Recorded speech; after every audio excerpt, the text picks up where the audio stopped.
Praise the Lord. கிறிஸ்துக்குள் பிரியமானவர்களே, ஆண்டவர் இயேசுவின் நாமத்தில் இந்த புதியதொரு வாரத்தில் உங்கள் ஒவ்வொருவரையும் சந்திப்பதில் மிக மிக மகிழ்ச்சி அடைகின்றேன். இதோ இந்த வருடத்தின் 2ஆம் மாதத்தின் கடைசியான வாரத்தில் இருக்கின்றோம். இறைவன் நம்முடைய சுவாச காற்றை அவர் பொறுப்பெடுத்துக் கொண்டபடியினால் புதிய ஜீவ நாட்களை நாம் காணும்படி அவர் செய்திருக்கின்றார். ஆண்டவருக்கு கோடான கோடி நன்றி செலுத்துவோம். இந்த வாரம் நாம் தியானிக்கக்கூடிய வார்த்தையின் தலைப்பு என்னதென்றால், தீர்மானத்தில் உறுதியோடு இரு. நாம் நிறைய சமயங்களிலும் நிறைய நேரங்களிலும் தீர்மானங்கள் எடுக்கிறோம். வருடத்தின் முதல் நாளில் ஏதோ ஒரு புதிய துவக்கத்தில் தீர்மானங்கள் எடுக்கிறோம். ஆண்டவருடைய வார்த்தை உணர்த்தப்படும் போது தீர்மானங்கள் எடுக்கிறோம். தனி ஜெபத்தில் உபவாசத்தில் இருந்து ஜெபிக்கும் போது தீர்மானம் எடுக்கிறோம். ஆனால் அவைகளில் நாம் உறுதியோடு நிலைத்து நிற்கின்றோமா? தீர்மானங்களை மறந்து விடுகின்றோம்.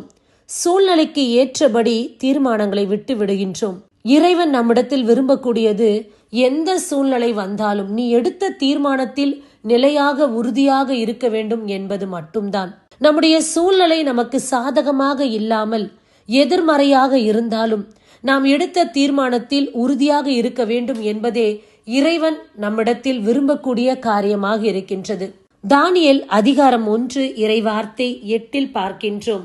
அரசனது சிறப்பு உணவிலும் அவன் பருகி வந்த திராட்சை ரசத்திலும் தம்மை தீட்டுப்படுத்திக் கொள்ளலாகாது என்று தானியேல் தம் உள்ளத்தில் உறுதி செய்து கொண்டார். அவ்வாறே தாம் தீட்டுப்படாதிருக்க அலுவலர் தலைவரிடம் அனுமதி கேட்டார். தானியேல் அரசவையில் இருக்கும்போது அரசர் உண்ணுகின்ற சிறப்பான உணவைத்தான் அவர்களுக்கு கொடுக்கிறார்கள். ஆனால் தானியேல் மட்டும் அரசர் கொடுக்கின்ற அந்த சிறப்பான உணவையோ திராட்சை ரசத்தையோ தாம் பருக கூடாது என்று தம் உள்ளத்தில் உறுதியான தீர்மானம் எடுக்கின்றார். அந்த தீர்மானத்தில் அவர் நிலைத்து நிற்கின்றார். ஹல்லேலூயா. ராஜ உணவாக இருந்தாலும் அது என்னை தீட்டுப்படுத்தக்கூடியது, என் தீர்மானத்துக்கு எதிரானது, அது என் தேவனுக்கு எதிரானது என்று நினைத்து அவர் அந்த தீர்மானம் எடுக்கின்றார். ஆண்டவர் மோசேயிடம் கொடுத்த உடன்படிக்கையில் இதை சாப்பிட வேண்டும், இதை தவிர்க்க வேண்டும் என்று சொல்லி இருக்கின்றார்.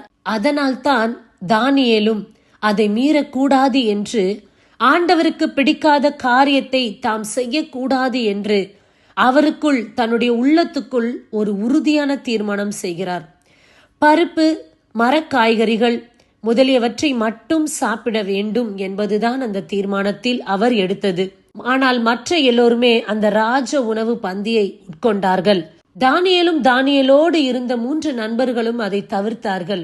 தானியேல், அனனியா, மிசாவேல், அசரியா இவர்கள் 4 பேரும் இந்த உணவை சாப்பிடக்கூடாது என்று தங்களுக்குள் தீர்மானமும் உறுதியும் எடுத்தார்கள்.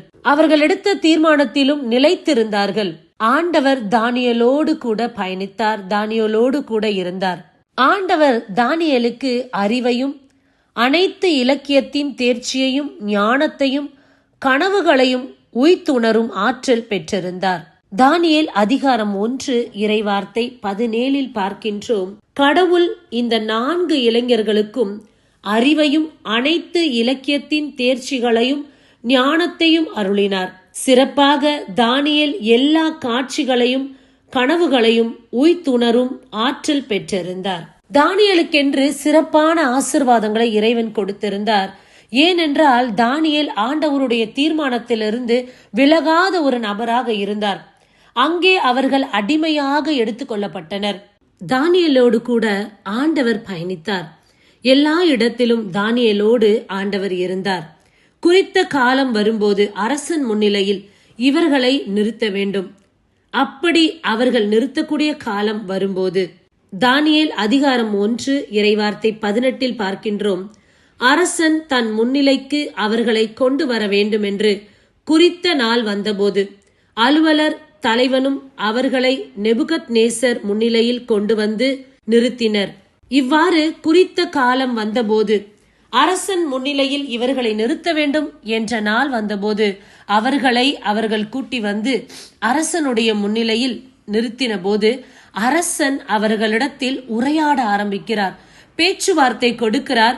இவர்கள் எப்படிப்பட்ட ஞானவான்கள், எப்பேற்பட்டவர்கள் என்று அறிந்து கொள்ள வேண்டும் என்பதற்காக அரசன் அவர்களோடு உரையாடலானான். அப்போது அவர்கள் அனைவருள்ளும் தானியேல், அனனியா, மிசாவேல், அசரியா ஆகியோருக்கு இணையாக யாரும் காணப்படவில்லை. எனவே அவர்கள் அரசன் முன்னிலையில் பணிபுரியலானர். இவ்வாறு அரசன் அவர்களோடு உரையாடும் போது அவர்களுடைய உரையாடல் ஞானமாக இருக்கின்றது, விவேகமாக இருக்கின்றது, புத்திசாலித்தனமாக இருக்கின்றது. அரசன் பார்த்து வியக்கின்றான். இவர்கள் 4 பேரும் தான் எனக்கு முன்னிலையில் எப்போதும் இருக்க வேண்டும் என்று அவர்களுக்கென்று ஒரு தனித்துவத்தை கொடுக்கின்றான் அந்த இடத்துல. தானியேல் அதிகாரம் 1 இறைவார்த்தை 20 பார்க்கின்றோம்.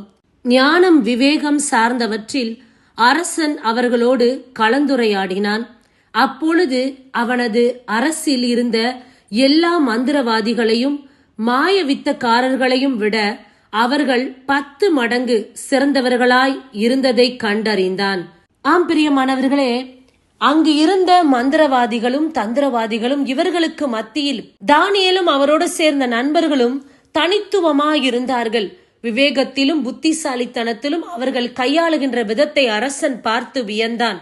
இவர்கள் எல்லோரிலும் சிறந்தவர்கள் என்று அவர்களுக்கென்று ஒரு சிறப்பான பதவியை கொடுத்து அவருடைய ராஜவையில் இவர்களை சிறப்பித்தான். இவ்வாறு சைரசு என்ற அரசனது 1ஆம் ஆட்சி ஆண்டு வரை தானியேல் தொடர்ந்து பணிபுரிந்தார். இப்படி தானியேலுடைய வாழ்க்கையில் பார்க்கின்றோம், அவர் தனித்துவமாயிருக்கின்றார். ஆண்டவர் அவரை சிறப்புற வைத்திருக்கின்றார். இதற்கு காரணம் அவர் எடுத்த தீர்மானத்தில் உறுதியாக இருக்கின்றார். எந்த விதமான ஒரு ஐயப்பாடும் இன்றி தொடர்ந்து ஆண்டவருக்கென்று அவருக்கு பிரியமானதை மட்டுமே செய்யக்கூடியவராக இருக்கின்றார். 3 வேளை செபிக்கக்கூடிய நபர்தான் தானியேல். அங்கு சென்ற போதிலும் தொடர்ந்து அந்த காரியத்தை செய்கின்றார். அதன் நிமித்தமே அவர் தனித்துவப்படுத்தப்படுகின்றார்.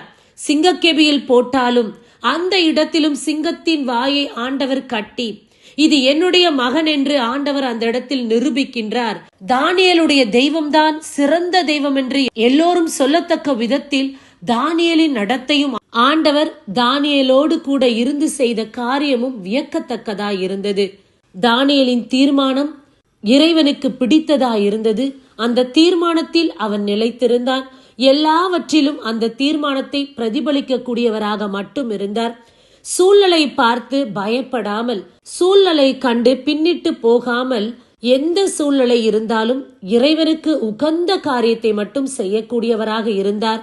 ஆதலால் தான் 4 அரசர்கள் மாறின பின்பும் தானியேல் அந்த இடத்தில் பதவியோடும் தனித்துவத்தோடும் விளங்கினார். இறைவன் தானியேலோடு இருந்தார்.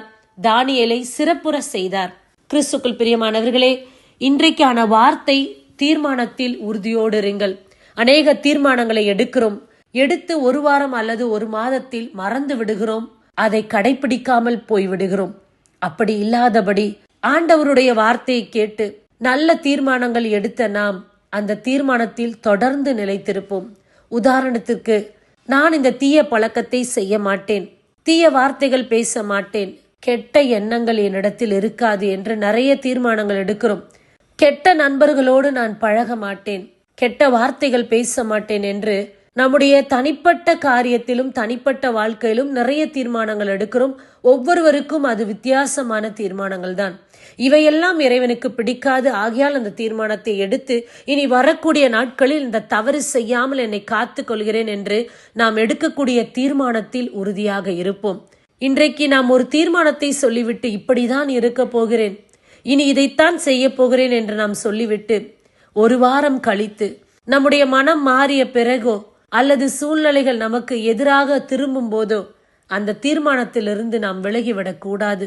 எந்த சூழ்நிலையாக இருந்தாலும் ஆண்டவரிடத்தில் நாம் எடுத்துக்கொண்ட தீர்மானத்தின்படியே நம்முடைய வாழ்க்கை ஓட்டத்தை தொடர்ந்து ஓடுவோம்.